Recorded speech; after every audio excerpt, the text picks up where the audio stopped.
Hello my dear friends, welcome back to my channel. ಇವತ್ತಿನ ಬ್ಲಾಗ್ನ ಶುರು ಮಾಡ್ತಾ ಇದ್ದೀನಿ. ಇವತ್ತಿನ ಬ್ಲಾಗ್ ನಿಮಗೆ ಇಷ್ಟ ಆಗಬಹುದು ಅಂತ ಅಂದ್ಕೊತೀನಿ. ಇಷ್ಟ ಆಗಿದ್ದರೆ ಪ್ಲೀಸ್ ಮರೀದೆ ಲೈಕ್ ಮಾಡಿ. ಗೊತ್ತಿಲ್ಲ ಎಷ್ಟೇ ಚೆನ್ನಾಗಿ ವೀಡಿಯೋ ಮಾಡಿದ್ರೂ ನೀವು ನನ್ನ ವೀಡಿಯೋಗೆ ಲೈಕ್ ಮಾಡಲ್ಲ. ಅದು ನೋಡ್ತಾನೆ ಮರ್ತೋಗ್ತೀರೇನೋ ಅಂತ ಅಂದ್ಕೊತೀನಿ ನಮ್ಮ ವ್ಯೂವರ್ಸು. ಸೊ ಇಷ್ಟ ಆಗಿದ್ದರೆ ಇವಾಗಲೇ ಲೈಕ್ ಮಾಡಿ. ಕೆಲವರು ಪಾಪ ವಿಡಿಯೋ ನೋಡೋದಕ್ಕೂ ಮುಂಚೆನೇ ಲೈಕ್ ಮಾಡ್ತೀನಿ ಸೀಸ್ ಅಂತ ಹೇಳ್ತಾ ಇರ್ತೀರಾ. Thank you so much. ನಾವು ವಿಡಿಯೋ ಹಾಕಿದ ತಕ್ಷಣವೇ ಲೈಕ್ ಮಾಡ್ತೀರಲ್ಲ, ನಿಮ್ಗೆ ಎಷ್ಟು ಒಳ್ಳೆ ಮನಸ್ಸಿದೆ ಅಂತ ಅಲ್ಲೇ ಗೊತ್ತಾಗುತ್ತೆ. ಸೊ ಇದು ಶನಿವಾರದ ಬ್ಲಾಗು. ಶನಿವಾರ ಬಟ್ಟೆ ಮಧ್ಯಾಹ್ನ ಒಣಗಾಕಿದೆ. ಬೆಡ್ಶೀಟ್ ಅಲ್ವಾ, ಸ್ವಲ್ಪ ಬೆಡ್ಶೀಟು ಬಿಸಿಲಲ್ಲಿ ಒಣಗಿದ್ರೆ ಚೆನ್ನಾಗಿರುತ್ತೆ, ಘಮ ಘಮ ಅಂತ ಸ್ಮೆಲ್ ಬರುತ್ತೆ. ಮತ್ತು ಬಟ್ಟೆ ಕೂಡ ಜಾಸ್ತಿ ಇತ್ತು. ಶುಕ್ರವಾರ ನೈಟು ಕೂಡ ವಾಶ್ಗೆ ಹಾಕಿದೆ. ಅದು ಬೆಳಗ್ಗೆ ತೊಗೊಂಡೋಗಿ ಮತ್ತೆ ಇನ್ನು ಉಳಿದಿರೋಂಥ ಬೆಡ್ಶೀಟ್ ಹಾಕಿ ಅದಾದಮೇಲೆ ಇನ್ನೊಂದು ರೌಂಡು ಬಟ್ಟೆ ಕೂಡ ವಾಶ್ಗೆ ಹಾಕಿದೆ. ಯಾಕೆಂದರೆ ಬಟ್ಟೆ ಜಾಸ್ತಿ ಇತ್ತಂದರೆ ಒಂಥರ ಬಟ್ಟೆಗಳು ಮನೇಲಿ ಜಾಸ್ತಿ ಇದೆ ಅಂತ ಅನಿಸ್ತಾ ಇರುತ್ತೆ ಅಂಥೇಳಿ ಎಲ್ಲ ವಾಶ್ ಮಾಡಿಕೊಂಡೆ. ನನಗೆ ಒಂಚೂರು ಶನಿವಾರ ಮತ್ತು ಭಾನುವಾರ ಬಟ್ಟೆಗಳು ಜಾಸ್ತಿನೇ ಬೀಳುತ್ತೆ, ಅದಕ್ಕೆ ಎಲ್ಲ ಸಾರ್ಟೌಟ್ ಮಾಡಿಕೊಂಡೆ. ಸೊ ಇನ್ನು ಫಸ್ಟು ಬಟ್ಟೆ ಎಲ್ಲ ತೊಗೊಂಬಂದುಬಿಡೋಣ. ಸಂಜೆ ಆಗ್ತಾ ಇದು ತಣ್ಣಗಾಗುತ್ತೆ, ಸ್ವಲ್ಪ ಚೆನ್ನಾಗಿ ಬಿಸಿಲಲ್ಲಿ ಒಣಗಿರ್ತವೆ, ಅವು ಮತ್ತೆ ಇದಾಗುತ್ತೆ ಅಂಥೇಳಿ ತೊಗೊಂಬಂದು ಈಗ ನಾನು ಸೋಫಾ ಕವರೆಲ್ಲ ಚೇಂಜ್ ಮಾಡ್ತಾಯಿದ್ದೀನಿ. ಆಲ್ಮೋಸ್ಟ್ 15 ದಿನ ಆಯಿತು. ಯಾರೂ ಕೂರ್ತಾ ಇರಲಿಲ್ಲ, ಬರೀ ಮಗ ಒಬ್ಬನ ಏನಾದರೂ ಸ್ವಲ್ಪ ಹೊತ್ತು ಅಲ್ಲಿ ಕೂತ್ಕೊಂಡು ಓದ್ಕೊತಾ ಇದ್ದ. ಅಲ್ಲೇ ಇಟ್ಟಿದ್ದನ್ನು ನೋಡ್ತಾ ಇರ್ಬೋದು ಟೀಪಾಯ್ ಮೇಲೆ ಲ್ಯಾಪ್ಟಾಪು. ಸೊ ಇನ್ನು ಈವ್ನಿಂಗ್ ಟೈಮು ನಾನು ಟೀ ಎಲ್ಲ ಮುಗಿಸಿ ಇದನ್ನು ಕ್ಲೀನ್ ಮಾಡ್ಕೊತಾ ಇದ್ದೀನಿ. ಇನ್ನು ಲಾಸ್ಟ್ ವೀಡಿಯೋದಲ್ಲಿ ಮಂಜು ಮನೆ ಇದು ಗೃಹಪ್ರವೇಶದ ವಿಡಿಯೋ ಹಾಕಿದ್ನಲ್ಲ, ಅದನ್ನು ತುಂಬ ಜನ ಇಷ್ಟಪಟ್ಟು ರಿಪೀಟ್ ನೋಡಿದ್ವಿ. ಹಾಗೆ ಪರ್ಸ್ನಲಾಗೂ ಕಾಲ್ ಮಾಡಿ ಹೇಳಿದ್ರು, ಮತ್ತು ಕಮೆಂಟಲ್ಲೂ ಕೂಡ ಹೇಳಿದ್ರು ತುಂಬಾ ಚೆನ್ನಾಗಿ ಕಾಣ್ತಾ ಇದ್ದೀರಾ ನೀವು ಅಂತ ಹೇಳ್ಬಿಟ್ಟು. ಸೊ ಎಲ್ಲ ಹೆಣ್ಮಕ್ಳು ಟ್ರೆಡಿಷ್ನಲಾಗಿ ರೆಡಿ ಆದರೆ ಎಲ್ಲರೂ ಚೆನ್ನಾಗಿ ಕಾಣ್ತಾರೆ. ಅದರಲ್ಲೂ ಮದುಮಗಳಾಗಿದೆಯಾ ಅಂಥೇಳಿ ಪರ್ಸ್ನಲಾಗಿ ಕಾಲ್ ಮಾಡಿ ಹೇಳ್ತಾಯಿದ್ರು. ಸೊ ತುಂಬಾ ಖುಷಿ ಆಯಿತು. ಅದೇ ಹೇಳ್ದಂಗೆ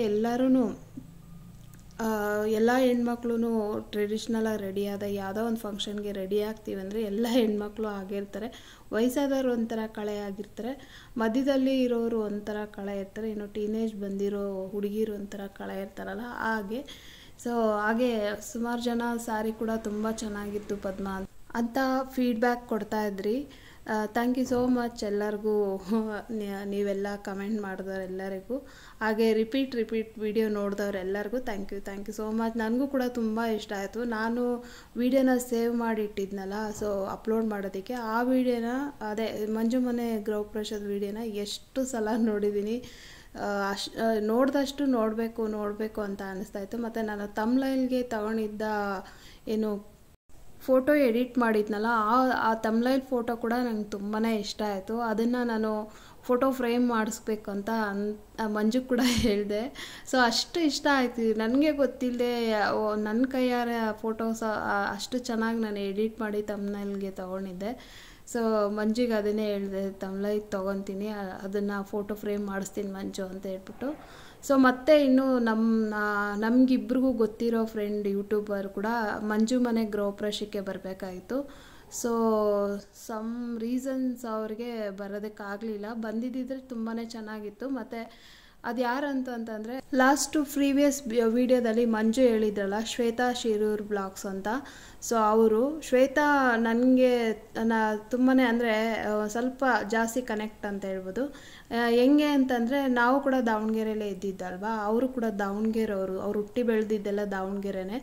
ನಾವು ಇದ್ದಿದ್ದು ನಿಜಲಿಂಗಪ್ಪ ಬಡಾವಣೆಯಲ್ಲಿ, ಅವರು ಅದೇ ಏರಿಯಾದವರೇ, ಸ್ವಂತ ಮನೆ ಅವ್ರದ್ದು ನಿಜಲಿಂಗಪ್ಪ ಬಡಾವಣೆಯಲ್ಲಿ. ಒಂದು ರೋಡ್ ಮುಂದೆ ಅವರಿದ್ರು, ಒಂದು ರೋಡ್ ಹಿಂದೆ ನಾವಿದ್ವಿ. ಸೊ ಹೀಗೆ ದಾವಣಗೆರೆ ಅಂತ ಅಂದಾಗ ಅವರು ನಮ್ಮ ವಿಡಿಯೋನ ನೋಡಿಬಿಟ್ಟು ಫ್ರೆಂಡ್ ಆದರು. ಮತ್ತು ಇನ್ನೂ ಶ್ವೇತಾಗೆ ನನ್ನ ಹಸ್ಬೆಂಡ್ ಊರಿಗೂ ಕೂಡ ಕನೆಕ್ಟ್ ಇದೆ. ಅಂದರೆ ಅವರ ಅಮ್ಮನ ತಂಗಿನ ನಮ್ಮೂರಿಗೆ ಕೊಟ್ಟಿದ್ದಾರೆ. ಅದು ನಮ್ಮ ಹೊಲದ ಹತ್ರನೇ ಅವ್ರ ಚಿಕ್ಕಮ್ಮನ ಹೊಲ ಕೂಡ ಇರೋದು. ನಮ್ಮ ಹೊಲಕ್ಕೆ ಲೆಫ್ಟಿಗೆ ಹೋಗಬೇಕು, ಅವ್ರ ಹೊಲಕ್ಕೆ ರೈಟ್ಗೆ ಹೋಗಬೇಕು. ಸೊ ಈ ರೀತಿ ನಮ್ಮೂರಿಗೂ ಕೂಡ ಬಂದಿದ್ದಾರೆ ಶ್ವೇತಾ. ಸೊ ನಮ್ಮೂರ ಬಗ್ಗೆ ಎಲ್ಲ ಗೊತ್ತು ಶ್ವೇತಾಗೆ. ಸೊ ಶ್ವೇತಾ ವೀಡಿಯೋಸ್ ಏನಾದರೂ ನಮಗೆ ಅವ್ರ ಬ್ಲಾಗ್ಸ್ ಏನಾದರೂ ಅವ್ರ ಫ್ಯಾಮಿಲಿ ಅವ್ರ ಬ್ಲಾಗ್ಸ್ ಏನಾದರೂ ಇಷ್ಟ ಆಗ್ತಾಯಿದ್ರೆ ಸೊ ಅವ್ರ ವಿಡಿಯೋನು ನೋಡಿ ಸಪೋರ್ಟ್ ಮಾಡಿ ಅಂತ ಹೇಳೋದಕ್ಕೆ ಇಷ್ಟಪಡ್ತೀನಿ. ಶ್ವೇತಾ ನನಗೂ ಕಾಲ್ ಮಾಡಿದ್ರು, ಗೃಹ ಪ್ರವೇಶಕ್ಕೆ ಹೋಗ್ತಾ ಇದೆಯಾ ಪದ್ಮ ಅಂತ ಅಂದ್ಬಿಟ್ಟು. ಹೌದು ಹೋಗ್ತಾ ಇದ್ದೀನಿ, ನೀವು ಬರ್ತೀರಾ ಅಂತಂದೆ. ಇಲ್ಲ ಹಸ್ಬೆಂಡ್ ತುಂಬಾ ಬ್ಯುಸಿ ಇದ್ದಾರೆ, ನಾವು ಯಾವಾಗಲಾದರೂ ವೀಕೆಂಡಲ್ಲಿ ಒಂದು ಸಲ ಹೋಗಿ ಬರ್ತೀವಿ ಫ್ಯಾಮಿಲಿ ಎಲ್ಲ ಅಂತ ಹೇಳ್ತಾಯಿದ್ರು. ಸರಿ ಹೋಗಿ ಬನ್ನಿ ಅಂತ ಹೇಳಿದೆ. ಬಂದಿದ್ದರೆ ಅವರು ಶ್ವೇತಾ ಬಂದಿದ್ದರೆ ನನಗೂ ಮತ್ತು ಮಂಜುಗೆ ತುಂಬಾ ಖುಷಿ ಆಗ್ತಿತ್ತು. ಬರಲಿಲ್ಲ, ಏನು ಮಾಡೋಕ್ಕಾಗಲಿಲ್ಲ ಅಂಥೇಳಿ ಸುಮ್ಮನಾದ್ವಿ. ಸೊ ಈಗ ಟಿ ವಿ ಯೂನಿಟ್ ಎಲ್ಲ ಕ್ಲೀನ್ ಮಾಡ್ಕೊತಾ ಇದ್ದೀನಿ. ಸೋಫಾ ಎಲ್ಲ ಆಯಿತು, ಇವಾಗ ಟಿ ವಿ ಯೂನಿಟ್ ಕ್ಲೀನ್ ಮಾಡ್ಕೊತಾ ಇದ್ದೀನಿ. ಸಮ್ಮರಲ್ಲಿ ಸ್ವಲ್ಪ ಧೂಳು ಜಾಸ್ತಿನೇ ಇರುತ್ತಲ್ಲ, ಈ ಡೋರ್ ಬೇರೆ ಓಪನ್ ಮಾಡಿರ್ತೀವಿ, ಗಾಳಿಗೆ ಸಿಕ್ಕಾಪಟ್ಟೆ ಧೂಳು ಬರ್ತಾನೆ ಇರುತ್ತೆ. 4ರಿಂದ 5 ದಿನಕ್ಕೆ ಒಂದು ಸಲ ಒರೆಸ್ತಾನೆ ಇರಬೇಕು. ಸೊ ಈಗ ಇದೆಲ್ಲ ಒರೆಸೋಷ್ಟೊತ್ತಿಗೆ ಅಮ್ಮ ಕೂಡ ಬಂದರು. ಆಲ್ಮೋಸ್ಟ್ ಒಂದು 5 ಗಂಟೆ 5:15 ಆಗಿತ್ತು. ಊರಿಂದ ಅವರು ಬಂದರು, ಸ್ವಲ್ಪ ಹೆಲ್ತ್ ಚೆಕಪ್ ಮಾಡಿಸೋದಕ್ಕೆ ಬಂದಿದ್ದರು. ಹಾಗಾಗಿ ನಾನು ಫಸ್ಟು ಇಲ್ಲಿಗೆ ಬಂದಿದ್ರಲ್ಲ, ಅದಕ್ಕೆ ಒಬ್ಬಟ್ಟು ಮಾಡೋಣ ಅಂತ ಮಾಡ್ತಾಯಿದ್ದೀನಿ. ಶನಿವಾರ ಸ್ವಲ್ಪ ಸ್ಪೆಷಲ್ ಅಲ್ವಾ ನಮ್ಮದು, ಅಂದರೆ ಪಾಯಸ ಏನಾದರೂ ಒಂದು ಸ್ವೀಟ್ ಮಾಡ್ತಾಯಿರ್ತೀವಲ್ಲ, ಅದಕ್ಕೆ ಲಾಸ್ಟ್ ಟೈಮ್ ಅಮ್ಮ ಬಂದಾಗ ನಾನು ಒಬ್ಬಟ್ಟೇನೂ ಮಾಡಿರಲಿಲ್ಲ. ನಾನು ಬರೀ ನಾನ್ ವೆಜ್, ಚಿಕನ್ನು ಮಟನ್ ಆ ಥರ ತಿಂದ್ಕೊಂಡು ಹೋದರು. ಈ ಸಲ ಅವರು ನಾನ್ ವೆಜ್ ತಿಂತಾಯಿಲ್ಲ, ಮಾಘಮಾಸ ಮಾಡ್ತಾರೆ ಊರಲ್ಲಿ. ನಾನು ಕೂಡ ಚಿಕ್ಕವಳಿದ್ದಾಗ ಮಾಘಮಾಸ ಮಾಡ್ತಾಯಿದ್ದೆ ಊರಲ್ಲಿ. ಅಂದರೆ ನಮ್ಮ ಮನೆ ಹತ್ರನೇ ತೋಟಗಳಿದ್ವು, ನಮ್ಮ ಅಜ್ಜಿ ತಂಗಿನ ಅಲ್ಲಿಗೆ ಕೊಟ್ಟಿರೋದು. ಅವ್ರ ತೋಟಕ್ಕೆ ಹೋಗ್ತಾಯಿದ್ವಿ, ಇಲ್ಲಾಂದರೆ ನಮ್ಮ ಚಿಕ್ಕಪ್ಪನ ಮಗಳನ್ನ ಕೊಟ್ಟಿದ್ದಾರೆ, ಅವ್ರ ತೋಟಕ್ಕೆ ಹೋಗ್ತಾಯಿದ್ವಿ. ಅಲ್ಲೇ ಮನೆ ಹತ್ರನೇ ಒಂದು 50 ಮೀಟರ್ ಅಥವಾ 100 ಮೀಟರಲ್ಲಿ ಅವ್ರ ತೋಟ ಇತ್ತು. ಸೊ ಆ ತೋಟದ ಹತ್ರ ನೀರು ಎಲ್ಲ ಇದು ಗದ್ದೆಗೆಲ್ಲ ಕಟ್ಟೋದಕ್ಕೆ ನೀರು ಬಿಡ್ತಾರಲ್ಲ, ಸೊ ಅಲ್ಲಿ ಹೋಗ್ಬಿಟ್ಟು ಆ ಪೈಪಿಂದ ನೀರು ತಣ್ಣೀರು ಸ್ನಾನ ಮಾಡಬೇಕು ಈ ಮಾಘ ಮಾಸದಲ್ಲಿ. ಸೊ ತಣ್ಣೀರು ಸ್ನಾನ ಮಾಡಿಬಿಟ್ಟು ನಾವು ಫಸ್ಟು ಎಕ್ಕದ ಗಿಡಕ್ಕೆ ಪೂಜೆ ಮಾಡಿ, ಅದಾದಮೇಲೆ ನಾಗರ ಕಲ್ಲಿಗೆ ಪೂಜೆ ಮಾಡಿ, ಆಮೇಲೆ ಶಿವನ ದೇವಸ್ಥಾನ ಇದೆ ಊರಲ್ಲಿ. ಶಿವನ ದೇವಸ್ಥಾನ ಅಂತ ಅಂದರೆ ಚಿತ್ರದುರ್ಗ ಡಿಸ್ಟಿಕ್, ಚಳ್ಳಕೆರೆ ತಾಲೂಕು. ಚಳ್ಳಕೆರೆ ಹತ್ರ ಒಂದು ನಾಯಕನಹಟ್ಟಿ ಅಂತ ಬರುತ್ತೆ. ನಾಯಕನಹಟ್ಟಿಯಲ್ಲಿ ತಿಪ್ಪೇಸ್ವಾಮಿ ಅಂತ ಹೇಳ್ಬಿಟ್ಟು ಆ ದೇವರು ನಮ್ಮೂರಲ್ಲಿ ಕೂಡ ಏನೋ ಇದೆ. ಹಾಗಾಗಿ ಆ ದೇವರಿಗೆ ನಾವು ಪೂಜೆ ಮಾಡಿಕೊಂಡು ಹೋಗ್ತಾ ಇದ್ದಿದ್ದು. ಈಗ ಸೋಫಾ ಕವರೆಲ್ಲ ವಾಶ್ಗೆ ಹಾಕಿ ಇಲ್ಲಿ ನಾನು ಒಬ್ಬಟ್ಟು ಸಾಂಬಾರು ನಿಮ್ಮ ಜೊತೆ ಶೇರ್ ಮಾಡ್ಕೊತಾ ಇದ್ದೀನಿ. ತುಂಬ ದಿನದಿಂದ ಹೇಳಿದ್ದೆ ಒಬ್ಬಟ್ಟು ಸಾಂಬಾರು ನಮ್ಮ ಮನೇಲಿ ಹೇಗೆ ಮಾಡ್ತೀನಿ ಅಂತ ತೋರಿಸ್ತೀನಿ ಅಂತ ಅಂದ್ಬಿಟ್ಟು. ಸೊ ಇವತ್ತು ನಿಮ್ಮ ಜೊತೆ ಶೇರ್ ಮಾಡ್ಕೊತಾ ಇದ್ದೀನಿ. ಇಲ್ಲಿ ಒಬ್ಬಟ್ಟಿಗೆ ಬೇಳೆ ಕಟ್ಟನ್ನು ಇಟ್ಕೊಂಡಿದ್ದೆ, ಅದಕ್ಕೆ ಹುಣಸೆಹಣ್ಣು ನಮ್ಮಮ್ಮ ರಸ ಆಲ್ರೆಡಿ ನಾನು ವಿಡಿಯೋ ಮಾಡೋದಕ್ಕೆ ಮುಂಚೆನೇ ಹಾಕ್ಬಿಟ್ಟಿದ್ರು. ಒಂದು ಗೋಲಿ ಗಾತ್ರದ ಹುಣಸೆಹಣ್ಣನ್ನು ನೆನೆಸ್ಬಿಟ್ಟು ಅದರ ರಸನ ಹಾಕಿದ್ದಾರೆ ಇವಾಗ. ಸೊ ಇಲ್ಲಿ ಒಣಮೆಣ್ಸಿನ್ಕಾಯಿನ ಸ್ವಲ್ಪ ಎಣ್ಣೆ ಹಾಕ್ಬಿಟ್ಟು ಹುರ್ಕೊಂಡಿದ್ದೀವಿ. ಹುರ್ಕೊಂಡಾದ್ಮೇಲೆ ಇದನ್ನು ಮುರಿದು ತುಂಡಾಗಿ ಕೂಡ ಮಾಡಿಕೊಂಡು ಹಾಕೋಬೋದು, ಇಲ್ಲಾಂದರೆ ಈ ಥರ ಕೈಯಲ್ಲಿ ಪೌಡ್ರ್ ಮಾಡ್ಬೋದು. ಕೈ ಉರಿಯುತ್ತೆ ಅಂದರೆ ಮಿಕ್ಸಿ ಜಾರ್ಗೆ ಒಂದೇ ಒಂದು ಪಲ್ಸ್ ಮಾಡ್ಕೊಬೋದು. ಸೊ ಅದರೊಟ್ಟಿಗೆ ಅದೇನೋ ಒಣಮೆಣ್ಸಿನ್ಕಾಯಿ ಪೌಡ್ರ್ ಮಾಡ್ಕೊಂಡಿದ್ರಲ್ಲ, ಅದರೊಟ್ಟಿಗೆ 1-2 ಗಡ್ಡೆ ಬೆಳ್ಳುಳ್ಳಿನ ಸಿಪ್ಪೆ ಬಿಡಿಸಿ ಬೆಳ್ಳುಳ್ಳಿ ಮತ್ತು ಒಣಮೆಣ್ಸಿನ್ಕಾಯಿ ಪುಡಿ ಹಾಕ್ಬಿಟ್ಟು ಸೊ ಬೆಲ್ಲ ಹಾಕಿ ಇವಾಗ ಒಲೆ ಮೇಲೆ ಇಟ್ಟಿದ್ವಿ. ಇದು ಸಾರಿಗೆ ಒಗ್ಗರಣೆ ಕೊಡ್ತಾಯಿದ್ವಿ. ಇವಾಗ ಸಾರಿಗೆ ಎಣ್ಣೆ ಒಂದು 3 ಟೇಬಲ್ ಸ್ಪೂನಷ್ಟು, ಸಾಸಿವೆ ಮತ್ತು ಒಣಮೆಣ್ಸಿನ್ಕಾಯಿ, ಈರುಳ್ಳಿ ಮತ್ತು ಕರಿಬೇವನ್ನು ಹಾಕಿ ಒಗ್ಗರಣೆ ಮಾಡ್ಕೊತಾ ಇದ್ದೀನಿ. ಇಲ್ಲಿ ಜೀರಿಗೆ ಏನೂ ಹಾಕ್ತಾಯಿಲ್ಲ ನಾನು, ಆಲ್ರೆಡಿ ಸಾಂಬಾರು ಪೌಡ್ರಲ್ಲೂ ಇರುತ್ತೆ, ಮತ್ತು ಇನ್ನೊಂದು ಪೌಡ್ರ್ ಮಾಡ್ಕೊತಾ ಇದ್ದೀವಿ ಇಲ್ಲಿ. ಸೊ ಆ ಜೀರಿಗೆ ಎಲ್ಲ ಹಾಕಿ ಪೌಡ್ರ್ ಮಾಡ್ಕೊಳ್ಳೋಂಥದ್ದು. ಇಲ್ಲಿ ಸಾಂಬಾರಿಗೆ ಸ್ವಲ್ಪ ಹಸಿ ಈರುಳ್ಳಿ ಹಾಕ್ತಾಯಿದ್ವಿ, ಸಾರಿಗೆ ಒಂದು ಸ್ವಲ್ಪ ಹಸಿ ಈರುಳ್ಳಿ ಮತ್ತು ಒಗ್ಗರಣೆಗೂ ಈರುಳ್ಳಿ ಹಾಕ್ತಾಯಿದ್ದೀನಿ. ಈರುಳ್ಳಿ ಏನಿಲ್ಲ ಅಂದರೂ 2 ಈರುಳ್ಳಿ ಹಾಕ್ತಾಯಿದ್ದೀನಿ ಒಗ್ಗರಣೆಗೆ ಒಂದು ಸ್ವಲ್ಪ, ಮತ್ತು ಸಾರಿಗೆ ಒಂದು ಸ್ವಲ್ಪ ಹಸಿ ಈರುಳ್ಳಿ. ನಮ್ಮ ಅಜ್ಜಿನೇ ಒಂಥರ ಮಾಡ್ತಾರೆ, ನಮ್ಮ ಅಮ್ಮನೇ ಒಂಥರ ಮಾಡ್ತಾರೆ. ಸೊ ಇವ್ರದ್ದು ನನಗೆ ಇಷ್ಟ ಆಯಿತು ನಮ್ಮ ಅಜ್ಜಿಗಿಂತನೂ. ಹಸಿ ಈರುಳ್ಳಿ ಮತ್ತು ಹಸಿ ಬೆಳ್ಳುಳ್ಳಿ ಒಗ್ಗರಣೆಗೆ ಹಾಕ್ತೇನೆ, ಹಸಿನೇ ಸಾರಿಗೆ ಹಾಕ್ತಾಯಿದ್ದಾರೆ. ಸೊ ಅದೇ ಇಲ್ಲಿ ಟ್ವಿಸ್ಟ್ ಅಂತ ಹೇಳ್ಬೋದು. ಸೊ ಇವಾಗ ಒಗ್ಗರಣೆ ಎಲ್ಲ ಹಾಕಿದ್ದಾದಮೇಲೆ ಸಾಂಬಾರು ಪುಡಿ ಹಾಕ್ತಾಯಿದ್ದೀನಿ. 2-2.5 ಸ್ಪೂನಷ್ಟು ಸಾಂಬಾರು ಪುಡಿ ಹಾಕ್ತಾಯಿದ್ದೀನಿ. ರುಚಿಗೆ ತಕ್ಕಷ್ಟು ಉಪ್ಪನ್ನ ಹಾಕ್ತಾಯಿದ್ದೀನಿ. ಖಾರ ಒಣಮೆಣ್ಸಿನ್ಕಾಯಿನ ನೋಡ್ಕೊಂಡು ಹಾಕ್ಕೋಬೇಕು. ಸಾಂಬಾರು ಪುಡಿ ನಿಮ್ಮದು ಈ ಥರ ನಮ್ಮ ಥರ ಖಾರದ್ದೇನಾದರೂ ಇತ್ತು ಅಂತಂದರೆ ಸ್ವಲ್ಪ ಖಾರ ಆಗುತ್ತೆ, ನೋಡಿಕೊಂಡು ಅದೇ ಸಾಂಬಾರು ಪುಡಿನ ಹಾಕ್ಕೊಬೇಕಾಗತ್ತೆ.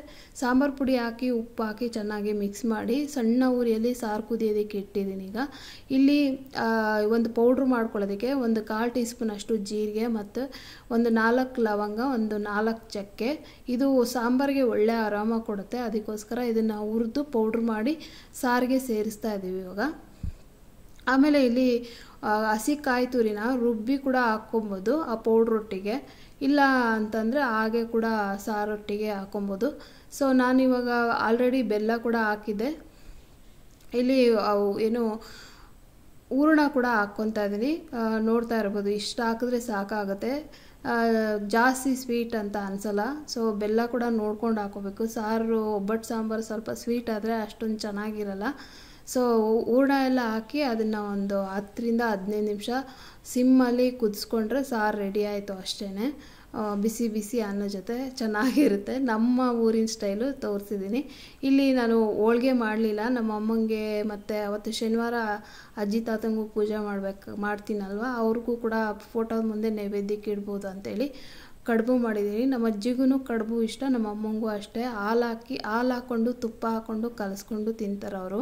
ಸೊ ಕಡುಬು ಮಾಡಿಟ್ರೆ ಬೇಗ ಅಳಿಸೋಗಲ್ವಲ್ಲ, 2 ದಿನ ಹಾಗೆ ಇಟ್ಕೊಬೋದು. ಹೋಳ್ಗೆ ಅಷ್ಟು ದಿನ ಇರಲ್ಲ, ಅದಕ್ಕೆ ನಾವು ಕಡುಬನ್ನ ಮಾಡಿದ್ದು. ಅಮ್ಮಂಗೂ ಇಷ್ಟ ಅಂಥೇಳಿ ಅವನ್ನೇ ಮಾಡಿದ್ದು.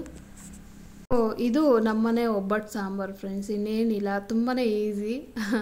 ಸೊ ಆಮೇಲೆ ಇಲ್ಲಿ ಹತ್ತಿ ಬೆಳೆದಿತ್ತು, ನಾನು ಹತ್ತಿ ಗಿಡ ಹಾಕಿದ್ನಲ್ಲ. ಸೊ ಈಶಾನ್ಯ ಮೂಲೆಯಲ್ಲಿ ಆ ಹತ್ತಿ ಗಿಡ ಇರಬಾರ್ದಂತೆ. ಸೊ ಅಮ್ಮ ಫಸ್ಟು ಕಡ್ದಾಕು ಅದನ್ನು ಅಂತ ಹೇಳ್ತಿದ್ರು. ಸರಿ ಅಂತ ಹೇಳಿದೆ. ಒಂದು ಸ್ವಲ್ಪ ಹತ್ತಿ ಬಿಟ್ಟಿತ್ತು, ಕಿತ್ಕೊಂಬಂದೆ. ಬತ್ತಿ ಮಾಡಿದ್ರೆ ಸುಮಾರು 1 ತಿಂಗಳಿಗಾಗೋಷ್ಟು ಹತ್ತಿ ಸಿಕ್ಕಿದೆ. ಇನ್ನು ಇದು ನೆಕ್ಸ್ಟು ಸಂಡೇ ಬ್ಲಾಗ್. ಬೆಳಗ್ಗೆ ಒಂದು ಅದೇ ಸ್ವಲ್ಪ ಲೇಟಾಗೆ ಎದ್ದು ಅದಾದಮೇಲೆ ಎಲ್ಲ ಕಸ ಎಲ್ಲ ಗುಡಿಸಿ ಮತ್ತು ಹೊಸ್ಲನ್ನ ಎಲ್ಲ ಕ್ಲೀನ್ ಮಾಡಿ ಅರಿಶಿನ ಕುಂಕುಮ ಹಚ್ಚಿ ಸ್ನಾನ ಮಾಡಬೇಕು ಅಂತ ಅಂದ್ಕೊಂಡು, ಸೊ ಇವಾಗ ಮಧ್ಯಾಹ್ನ ಮಾಡ್ತಾಯಿದ್ದೀನಿ. ಅಡುಗೆ ಎಲ್ಲ ಮಾಡಿಟ್ಟು ಊಟ ಮಾಡಿ ಸ್ವಲ್ಪ ಹೊತ್ತು ಕೂತ್ಕೊಂಡು, ಸೊ ಅದಾದಮೇಲೆ ಇವಾಗ ಕೊಬ್ಬರಿ ಎಣ್ಣೆ ಹಚ್ಕೊತಾ ಇದ್ದೀನಿ. ಒಂಥರ ಬೇಸಿಗೆಗಾಲ ಬಂದ್ರೂ ಒಂಥರ ಗಾಳಿ ಬೀಸ್ತಾ ಇರುತ್ತಲ್ಲ. ಸೊ ಲೆಗ್ಗಿನ್ಸ್ ಹಾಕ್ಕೊಂಡ್ರಂತೂ ಕಾಲೆಲ್ಲ ಕಟ್ತಾ ಆಗ್ತಾ ಇರುತ್ತೆ. ನಂದು ಸ್ವಲ್ಪ ಡ್ರೈ ಸ್ಕಿನ್ ಆಗಿರೋದ್ರಿಂದ ಲೆಗ್ಗಿನ್ಸ್ಗಳು ಹಾಕ್ಕೊಳ್ಳೋದೇ ಇಲ್ಲ ನಾನು.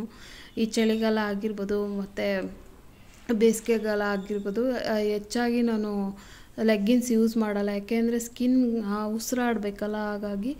ಮತ್ತು ಲೆಗ್ಗಿನ್ಸ್ ಚಳಿಗಾಲದಲ್ಲಿ ಹಾಕ್ಕೊಂಡ್ರೆ ಕಟ್ತಾ ಆಗ್ತಾ ಇರುತ್ತೆ. ಅದಕ್ಕೆ ಸ್ವಲ್ಪ ಸ್ನಾನಕ್ಕೂ ಮುಂಚೆ ಕೊಬ್ಬರಿ ಎಣ್ಣೆ ಹಚ್ಕೊಂಡು ಸ್ನಾನ ಮಾಡು ಅಂತ ಹೇಳ್ತಾಯಿದ್ರು ಇವರು.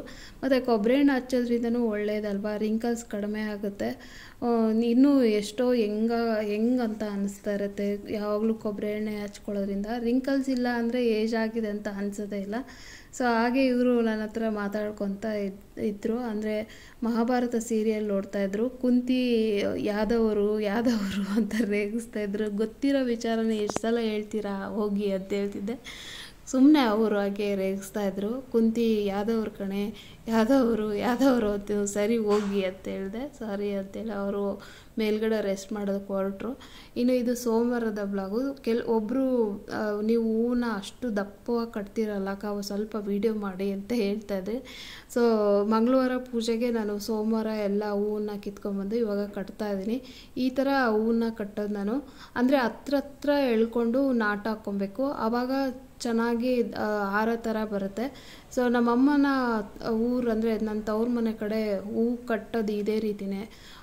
ಕೆಲವು ಕಡೆ ಇವಾಗ ಎಲ್ಲಿಯಪ್ಪ ಶಿರಾದಲ್ಲಂತೂ ನೋಡ್ಬೇಕು ಎಷ್ಟು ದೂರ ಕಟ್ಟಿರ್ತಾರೆ. ನೋಡಿದ್ರೇ ಹೂವು ತಗೋಬಾರ್ದು ಅನಿಸುತ್ತೆ, ಅಷ್ಟು ತೆಳು ಇರುತ್ತೆ ಹೂವು ಅಂತೂ. ನಮ್ಮೂರಲ್ಲಿ, ನಮ್ಮ ಯಜಮಾನ್ರೂರಲ್ಲಿ ಪರವಾಗಿಲ್ಲ, ನಮ್ಮಮ್ಮ ಊರಲ್ಲಂತೂ ಇದೇ ರೀತಿಯೇ ಮಾರೋದವರು. ಅಷ್ಟು ದಪ್ಪ ಕಟ್ಟಿರ್ತಾರೆ ಹೂವು ಅಂತೂ. ನಾನು ಯಾವಾಗಾದರೂ ಅಮ್ಮನ ಮನೆಗೆ ಹೋದಾಗ ತೋರಿಸ್ತೀನಿ ಎಷ್ಟು ದಪ್ಪ ಕಟ್ಟಿರ್ತಾರೆ ಹೂವು ಅಂತ. ನೋಡಿದ್ರೇ ಖುಷಿ ಆಗುತ್ತೆ, ಮುಡ್ಕೋಬೇಕಂತ ಅನಿಸುತ್ತೆ, ಅಷ್ಟು ದಪ್ಪ ಕಟ್ಟಿರ್ತಾರೆ ಹೂವು. ಸೊ ಅದೇ ರೀತಿಯೇ ನಾವು ಕೂಡ ಕಟ್ಟೋದು ಯಾವಾಗ್ಲೂ. ಸೊ ನಾವು ಈ ಥರ ನಾಟ ಹಾಕ್ತೀವಲ್ಲ, ಆ ಕಡೆ ಒಂದು ಈ ಕಡೆ ಒಂದು ಹೂವು ಇಟ್ಕೊಂಡು ಅದನ್ನ ಒಂದು ಸಲ ಸುತ್ತಿಸ್ಕೊಂಡು ಅದನ್ನು ಪಕ್ಕಕ್ಕೆ ಚೆನ್ನಾಗಿ ಎಳ್ಕೊಂಡು ಅದಾದಮೇಲೆ ನಾಟ ಹಾಕ್ಕೊಂಡ್ರೆ ಒಂಥರ ಹಾರ ರೀತಿ ಬರುತ್ತೆ. ಸೊ ಇದೇ ರೀತಿನೇ ನಾನು ಕಟ್ಕೊಳ್ಳೋದು. ಇವತ್ತು ಆರೋಗ್ಯ ಚೆನ್ನಾಗಿರೋದಕ್ಕೆ ಏನೇನು ತಿನ್ನಬೇಕು ಅಂತ ನಿಮ್ಮ ಜೊತೆ ಶೇರ್ ಮಾಡ್ಕೊತಾ ಇದ್ದೀನಿ. ಆದಷ್ಟು ಮೊಳಕೆ ಕಾಳುಗಳು, ಹಸಿ ತರಕಾರಿ, ಸೊಪ್ಪು ಮತ್ತು ಸೀಸ್ನಲ್ ಫ್ರೂಟ್ಸು ಮತ್ತು ಡ್ರೈ ಫ್ರೂಟ್ಸು ಮತ್ತು ಟೈಮ್ ಟು ಟೈಮ್ ಊಟ ಮತ್ತು ನೀರು ಮಜ್ಜಿಗೆ ಕುಡಿಯೋದ್ರಿಂದ ನಮ್ಮ ಆರೋಗ್ಯ ತುಂಬಾ ಚೆನ್ನಾಗಿರುತ್ತೆ ಮತ್ತು ಸ್ಕಿನ್ ಕೂಡ ತುಂಬಾ ಚೆನ್ನಾಗಿರುತ್ತೆ.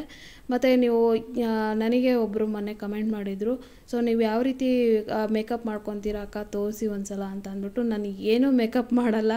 ಸೊ ಈ ಥರ ನಾವು ಫುಡ್ಡಲ್ಲೇ ತಿಂದ್ಕೊಂಡಿರೋದ್ರಿಂದ ನಮ್ಮ ಸ್ಕಿನ್ ಆ ಥರ ಇರುತ್ತೆ ಅಷ್ಟೇ, ಇನ್ನೇನಿಲ್ಲ. ಸೊ ಈ ರೀತಿ ಕಟ್ಟಿದ್ದೀನಿ, ನೋಡ್ತಾ ಇರ್ಬೋದು. ಇವತ್ತಿನ ಬ್ಲಾಗ್ ನಿಮಗೆ ಇಷ್ಟ ಆಗಿದೆ ಅಂತ ಅಂದ್ಕೊತೀನಿ. ಇಷ್ಟ ಆಗಿದ್ರೆ please like, share, comment and subscribe to my channel. Thank you for watching my video. Next ವಿಡಿಯೋದಲ್ಲಿ ಸಿಗೋಣ. ಅಲ್ಲಿವರೆಗೂ ಬಾಯ್.